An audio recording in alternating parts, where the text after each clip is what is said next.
Ice, in its varied forms, covers as much as 16% of Earth's surface, including 33% of land areas at the height of the northern winter. Glaciers, sea ice, permafrost, ice sheets, and snow play an important role in Earth's climate. They reflect energy back to space, shape ocean currents, and spawn weather patterns. But there are signs that Earth's great stores of ice are beginning to melt.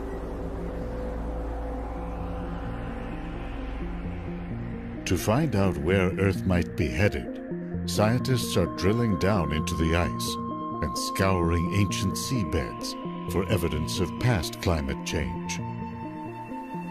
What are they learning about the fate of our planet, 1,000 years into the future, and even beyond?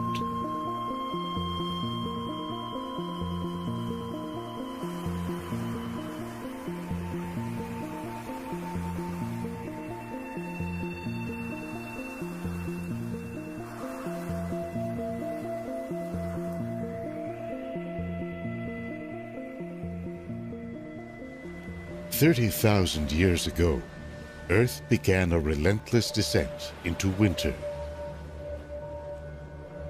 Glaciers pushed into what were temperate zones. Ice spread beyond polar seas.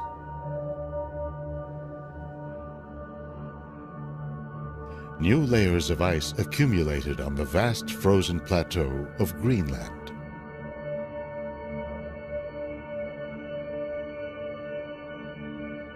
At 3 kilometers thick, Greenland's ice sheet is a monumental formation built over successive ice ages and millions of years.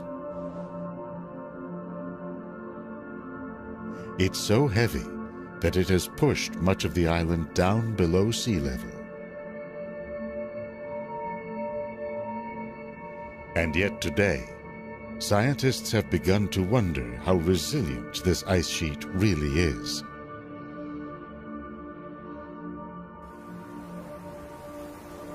Average global temperatures have risen about 1 degree Celsius since the Industrial Revolution.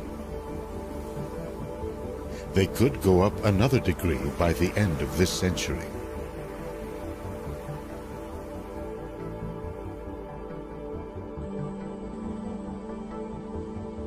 If Greenland's ice sheet were to melt, sea levels would rise by over 7 meters.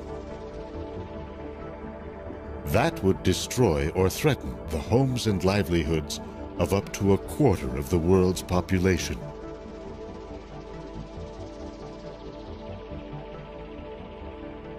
These elevation maps show some of the areas at risk. Black and red are less than 10 meters above current sea level. The southeastern United States, including Florida and Louisiana, Bangladesh, the Persian Gulf, parts of Southeast Asia and China. That's just the beginning. With so much at stake, scientists are monitoring Earth's frozen zones with satellites, radar flights, and expeditions to drill deep into ice sheets.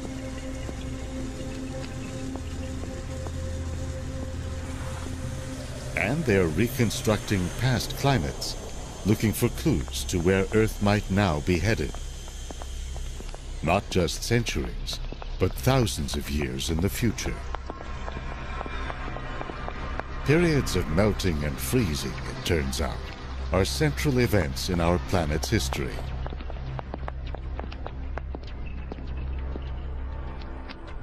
That's been borne out by evidence ranging from geological traces of past sea levels, the distribution of fossils, chemical traces that correspond to ocean temperatures, and more.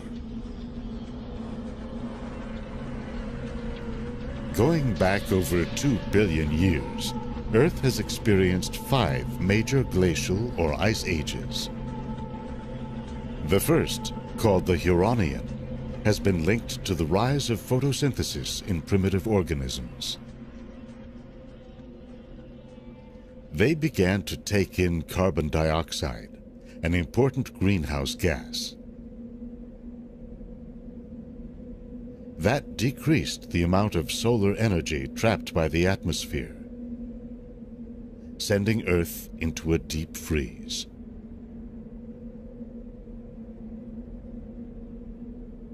The second major ice age began 580 million years ago. It was so severe, it's often referred to as Snowball Earth. The Andean Saharan and the Karoo ice ages began 460 and 360 million years ago.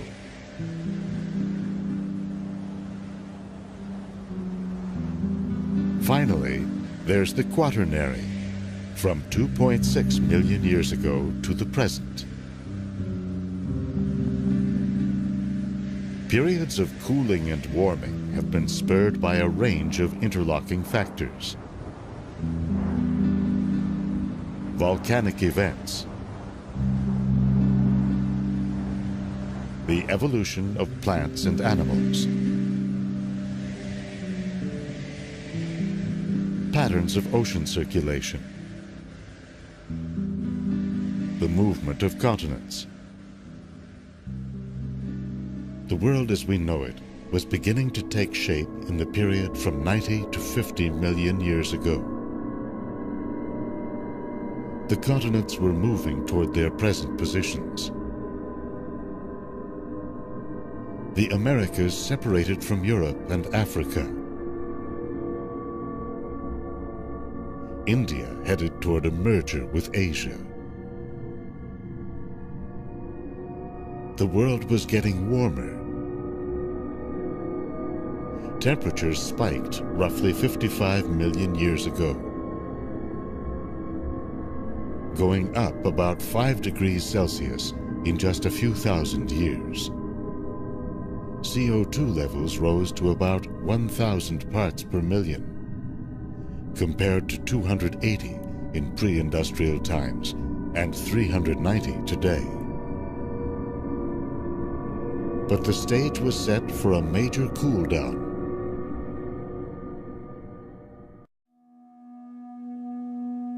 The configuration of land masses had cut the Arctic off from the wider oceans.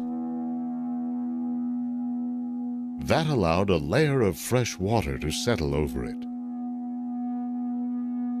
and a sea plant called azolla to spread widely. In a year, it can soak up as much as 6 tons of CO2 per acre. Plowing into Asia, the Indian subcontinent caused the mighty Himalayan mountains to rise up.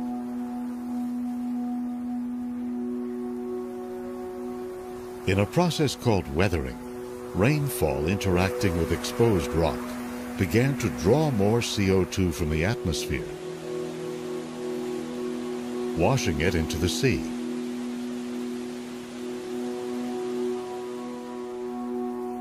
Temperatures steadily dropped.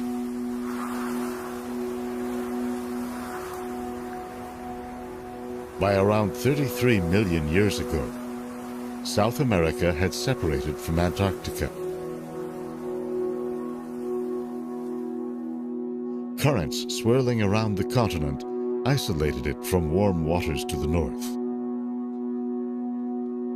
An ice sheet formed.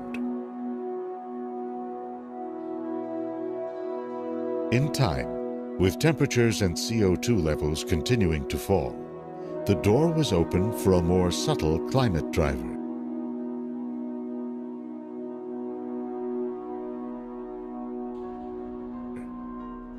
It was first described by the 19th century Serbian scientist Milutin Milankovic.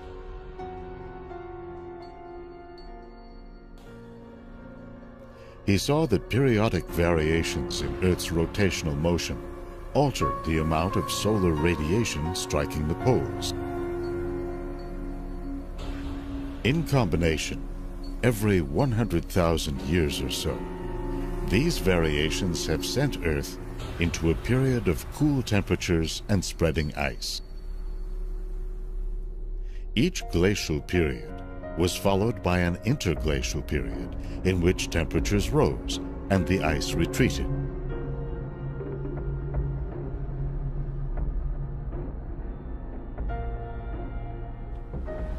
The Milankovic cycles are not strong enough by themselves to cause the shift. What they do is get the ball rolling.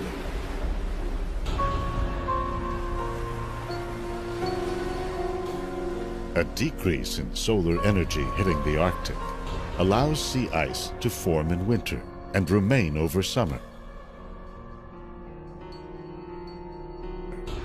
Then to expand its reach the following year. The ice reflects more solar energy back to space.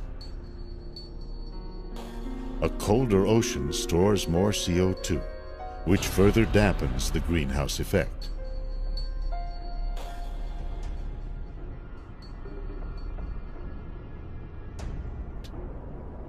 Conversely, when ocean temperatures rise, more CO2 escapes into the atmosphere, where it traps more solar energy.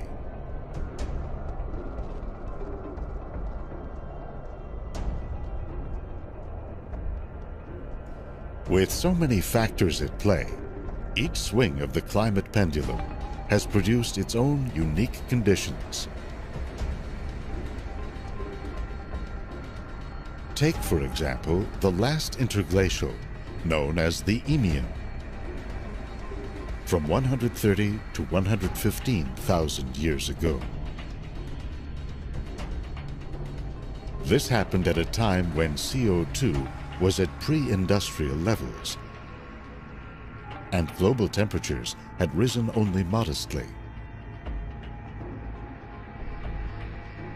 But with higher solar energy striking the north, temperatures rose dramatically in the Arctic.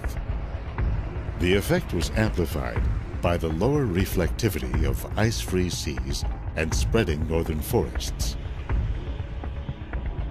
There is still uncertainty about how much these changes affected sea levels. Estimates range from 5 to 9 meters, levels that would be catastrophic today.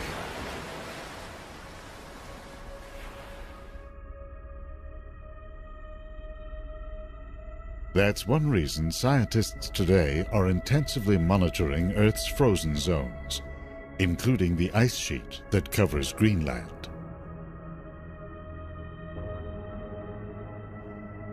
Satellite radar shows the flow of ice from the interior of the island and into glaciers.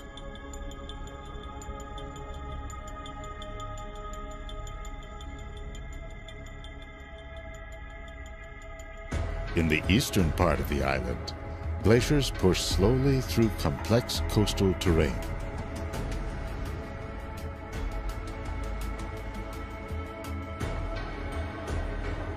In areas of higher snowfall in the northwest and west, the ice speeds up by a factor of 10. The landscape channels the ice into many small glaciers that flow straight down to the sea.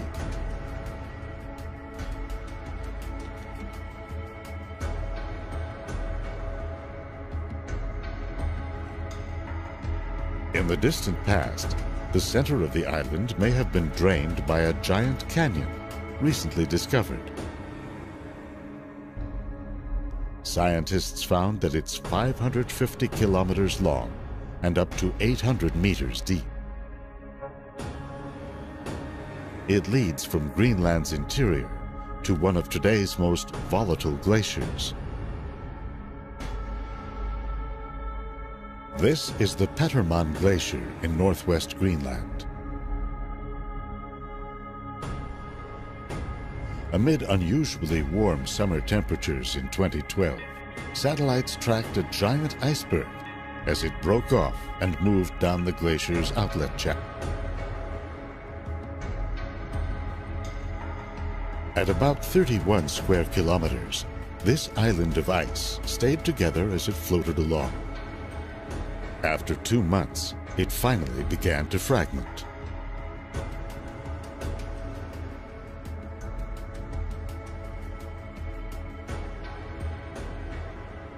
The Jakobshavn Glacier on Greenland's west coast flows toward the sea at a rapid rate of 20 to 40 meters per day.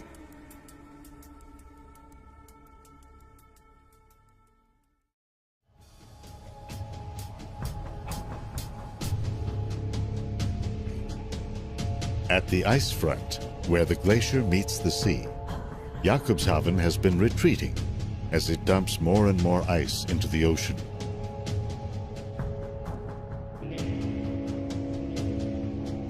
You can see it in this map. In 1851, the front was down here. Now it's 50 kilometers up.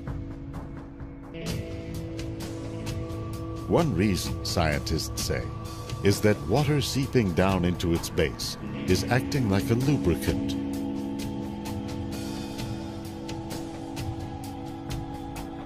Another is that as the glacier thins, it's more likely to break off or calve when it interacts with warmer ocean waters.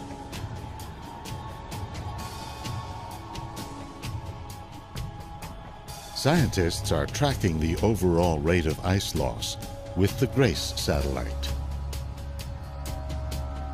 They found that from 2003 to 2009, Greenland lost about 1 trillion tons, mostly along its coastlines.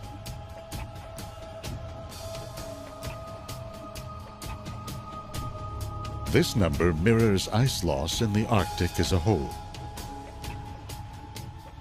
By 2012, summer sea ice coverage had fallen to a little more than half of what it was in the year 1980.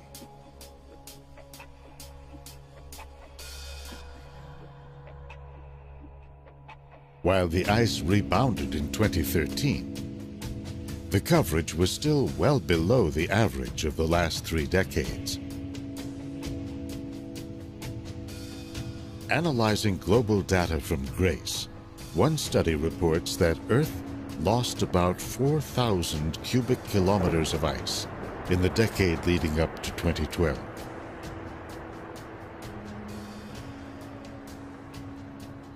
Sea levels around the world are now expected to rise about 1 meter by the end of the century. What will happen beyond that?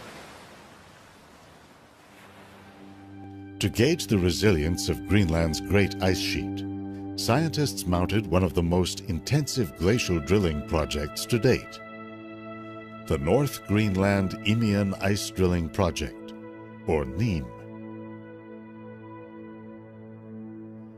The ice samples they obtained from the height of the Eemian warming told a surprising story. If you were a visitor to northern Greenland in those times, you would have stood on ice over 2 kilometers thick. Temperatures were warmer than today by about 8 degrees Celsius, and yet the ice had receded by only about 25%, a relatively modest amount.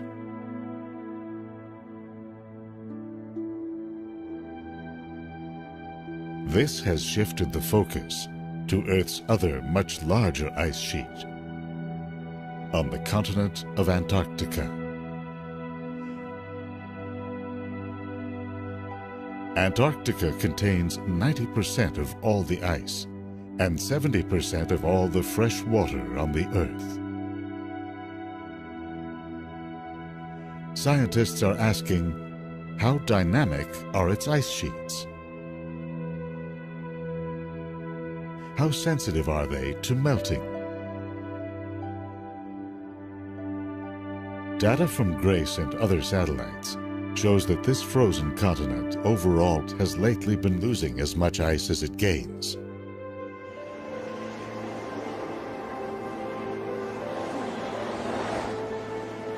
The vast plateau of Antarctic ice is one of the driest deserts on Earth. What little snow falls remains, adding to the continent's mass. You can see evidence of this in the snow and ice that piles up at the South Pole Research Station. This geodesic dome was built in the 1970s. By the time it was decommissioned in 2009, the entrance was nearly buried.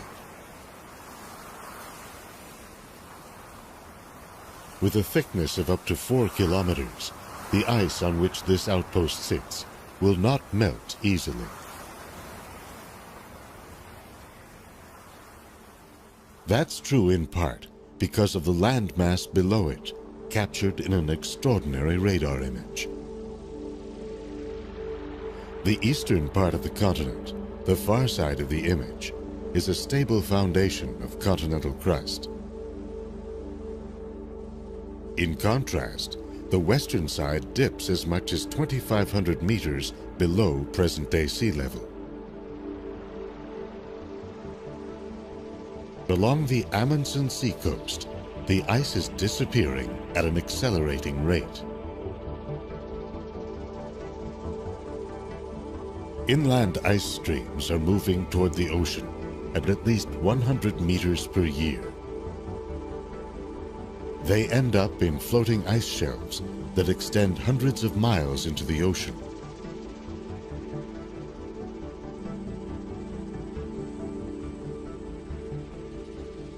This is the Pine Island Glacier, a major area of focus for researchers investigating the impact of a warming climate. This region is the greatest source of uncertainty about global sea level projections. When ice shelves like this grow, they become prone to fracturing. A giant crack, for example, recently appeared in the Pine Island Glacier. Within 2 years, a 720 square kilometer iceberg had broken off.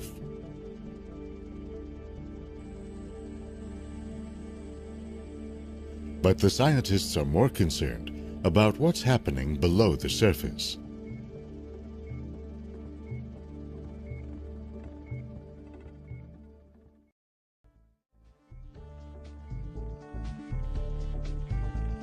In recent times, the Southern Ocean that swirls around the continent has been getting warmer, at the rate of 0.2 degrees Celsius per decade.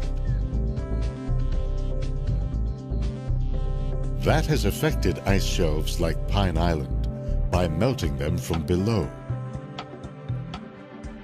In a comprehensive survey of the continent, scientists concluded that this process was responsible for 55% of the mass lost from ice shelves between 2003 and 2008.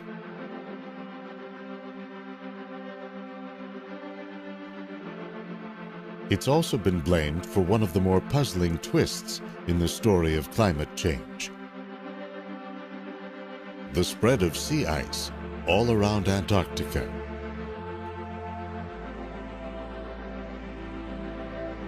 One possibility is that ramped-up winds circling the pole are pushing the ice into thicker, more resilient formations.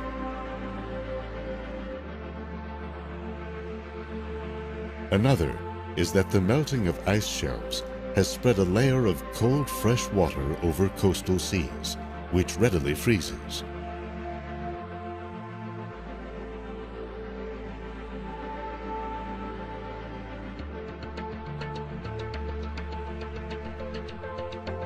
A team of researchers has come to the Pine Island Glacier to try to monitor the melting in real time.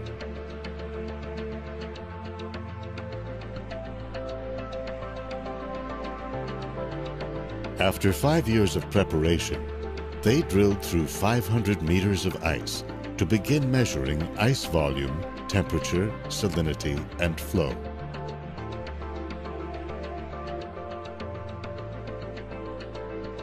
In some places, they found melt rates of about 6 centimeters per day, or about 22 meters in a year. Because ice shelves hold back inland glaciers, the melting could trigger larger changes. That's likely what happened to the Larsen ice shelf on the Antarctic Peninsula in the year 2002. It's thought to have been stable since the last interglacial. Warmer ocean waters had been eating away at Larsen's underside.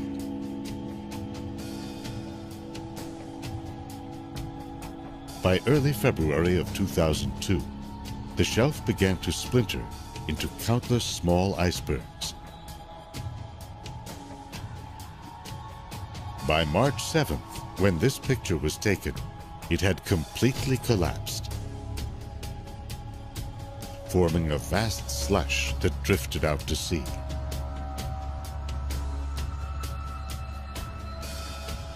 Without the shelf's buttressing effect, a series of nearby glaciers picked up speed, dumping an additional 27 cubic kilometers of ice into the ocean per year.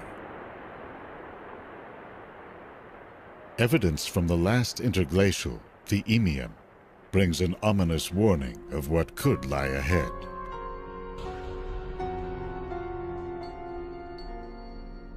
It's based on the height of ancient coral reefs, which grow to a depth relative to the sea level above them.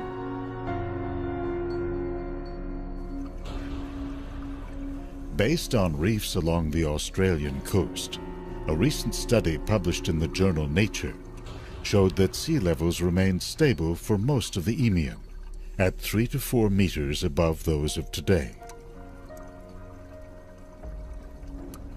But the authors found that in the last few thousand years of the period, starting around 118,000 years ago, sea levels suddenly shot up to 9 meters above today.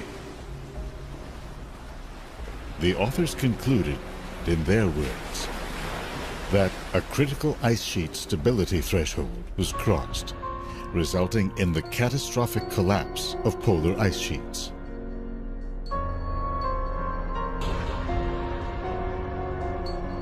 Looking ahead, uncertainties about the future of our climate abound. According to one study, the long cool down to the next glacial period is due to start in the next 1,500 years or so, based on the timing of Milankovitch cycles. But for that to actually happen, the study says, enough new ice would have to form to jumpstart the new glacial period. And CO2 would have to retreat to below pre-industrial levels.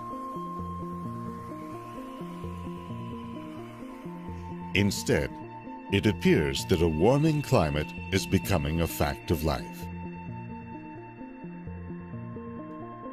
The danger is that if the melting gains a momentum of its own, even reducing CO2 emissions may not be enough to stop it.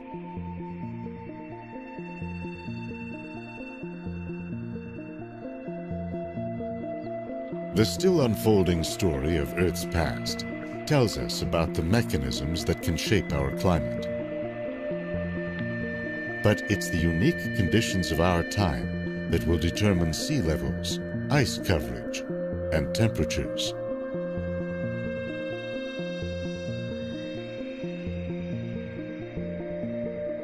What's at stake in the coming centuries is the world we know, the one that has nurtured and sustained us. The Earth itself will go on, ever changing on short and long time scales. a dynamic, living planet.